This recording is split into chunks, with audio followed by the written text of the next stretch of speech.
Hey guys, it's Shooter 5000. Here's the engine.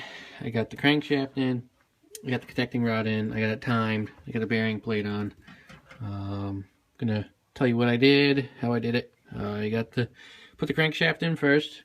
What you want to do is, if I can get this thing to turn, there's this little tit right here. That's your timing mark. There's a little dot on the camshaft. When piston is top dead, man, just don't move that easy without a flywheel on. Hold on, let me rotate this thing. Okay, when the two are, you're not gonna be able to see it. When the two of them meet, the piston should be top dead center, and I do it on the overlap step here. Let me try and flip this over.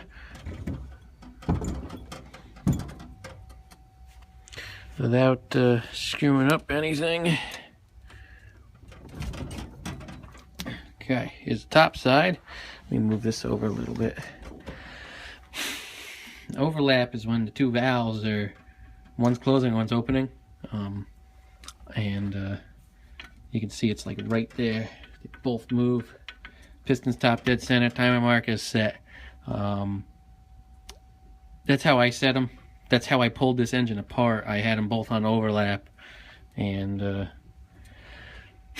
so that's how I'm doing it.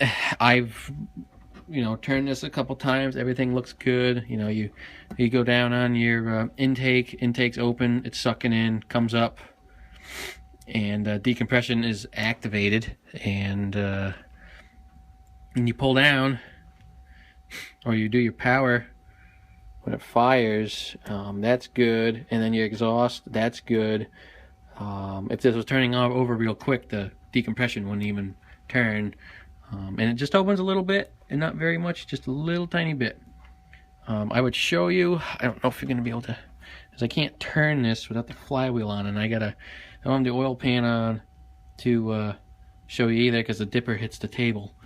That's another thing you gotta check too. You gotta make sure that the oil dipper isn't long where it's gonna collide with the oil pan, because that does happen. It's a pain in the ass trying to do this one-handed. I already compared the length of this dipper to the old one, and they are the same as far as I can tell. So anyway, time it. Like I said, piston's top dead. The point and the dot are both perfect.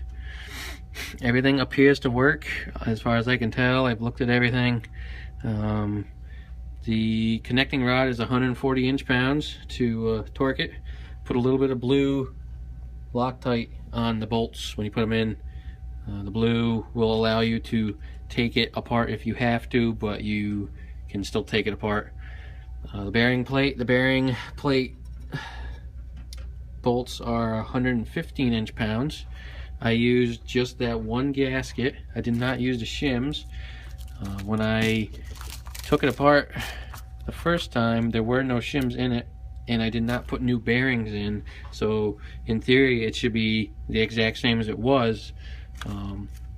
If they want to make you check the end gap here between the bearing and the crankshaft, they want between, I think it's 2 thousandths and 20 thousandths, and it's actually a pretty big tolerance. And this is like, I want to say 6 to 8, so that's fine. There's no clearance here because this sucks it against that bearing. When you put the plate on, it all goes that way. So but that's good. I've looked at everything. I was looking at this camshaft, and man, that connecting rod's pretty damn close. It's like just almost touching it, but I think just so that it can transfer oil. It isn't touching it, but it's really close. Like I said, I've done this a couple cycles, turn it over with the flywheel on, and there's nothing hitting. So I've checked the end gap here.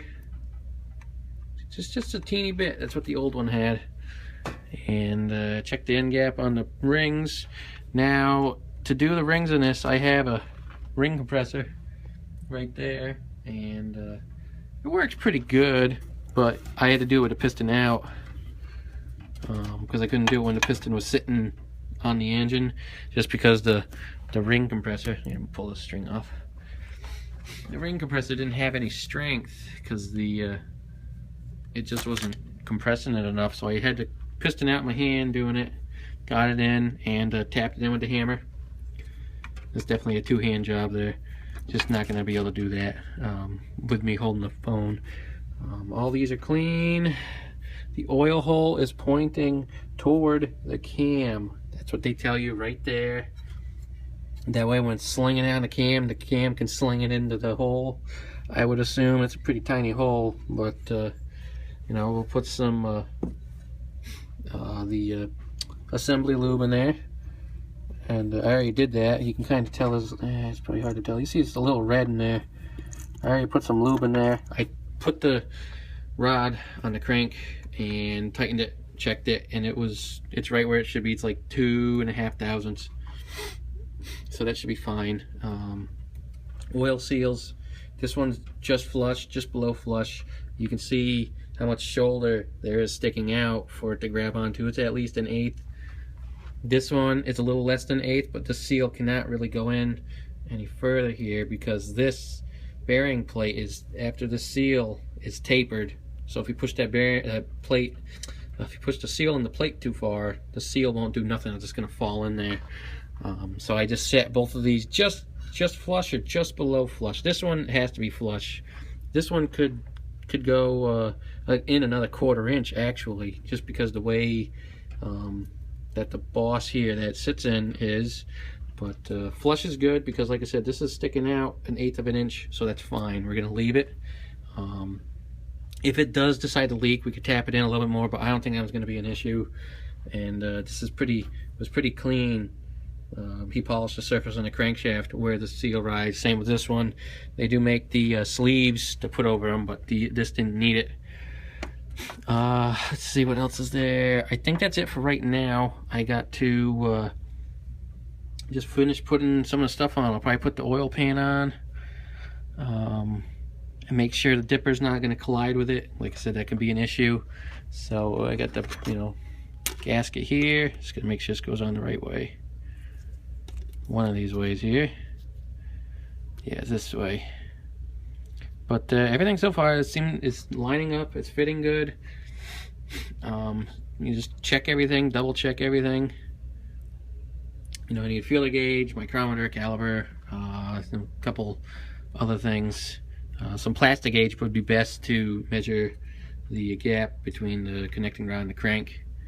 Torque that down, take it off, check the plastic gauge, and so on. I measured both of these, and like I said, there was 2.5 thousandths between the connecting rod and the crank, and which is fine. So too tight, it ain't gonna move, and too loose, it's just gonna flop around. You're gonna have a noise here. But we should be all set. Decompression, I never touched that. It seems like it actually moves better now. It hasn't been cleaned. So that's another thing that you got to make sure that this is good. Governor's on. That should be good. We're gonna put the pan on, and I don't know if there's a torque for the pan. There probably is. I'm gonna look that up. Man, come on, focus. There you go. And put the pan on.